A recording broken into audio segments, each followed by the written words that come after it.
Italy سے میں نے جو 3 مہینے پہلے ویلاگ کیا تھا اس کے اندر ہم بات کر رہے تھے کہ سیکنڈ ویو دوسری لہر آنے والی ہے. ہمیں انتظار تھا.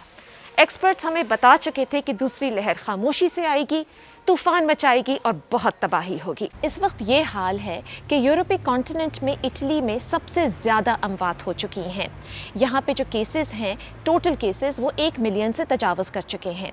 اس وقت اٹلی کے ہاسپٹلز کے اندر 30,000 کووڈ پیشنٹس ہیں, جو کہ ایک ریکارڈ ہے. پہلی لہر میں بھی کبھی ایک وقت میں اتنے پیشنٹس ہسپتالوں میں نہیں تھے. ملان اور اس کے گرد جو شہر ہیں جیسے کہ یہ جو کہ مونزا ہے, یہ اس وقت پینڈیمک کے ایپی سینٹر ہیں. مونزا میں اگر آپ کو کووڈ ہو جائے تو ہسپتال میں جگہ نہیں ہے. یہاں کا جو مین ہسپتال ہے اس کے 10% ڈاکٹرز اور نرسز انفیکٹڈ ہیں. مونزا کا جو مشہور فارمولا 1 ریس ٹریک ہے وہ اب ایمبولینسز کا ایک چیک پوائنٹ بن چکا ہے, جہاں پہ ریپڈ ٹیسٹنگ ہوتی ہے اور پیشنٹس کو دیکھا جاتا ہے کہ اب کس شہر میں, کس ہسپتال میں کس کو بھیجا جائے. یہاں پہ جو قریب ایک شہر ہے کومو, وہاں کے ہسپتالوں نے سوئٹزرلینڈ سے اب مدد مانگی ہے. آلتو آدیجے ایک اور ریجن ہے جہاں کی ہم نے ویڈیو دیکھی کہ ایک ہسپتال کے سامنے 10 ایمبولینسز کی قطار لگی ہوئی ہے اندر داخل ہونے کے لیے. پیمونتے کا جو ریجن ہے وہاں پہ چرچز میں بستر بچھ گئے ہیں کیونکہ ہسپتال بھرنے والے ہیں. اور خبریں یہ مل رہی ہیں کہ ساؤتھ آف اٹلی کے اندر ہیلتھ سسٹم کولیپس کر چکا ہے.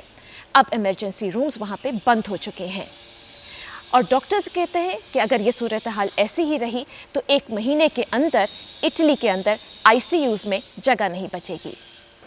یہ سب کچھ ایک ایسے ملک میں کیسے ہوا جہاں پہلی لہر میں اس قدر بربادی ہو چکی تھی؟ اس کی تو بہت ساری وجوہات ہیں اور اس پہ انالیسس چلتی رہے گی.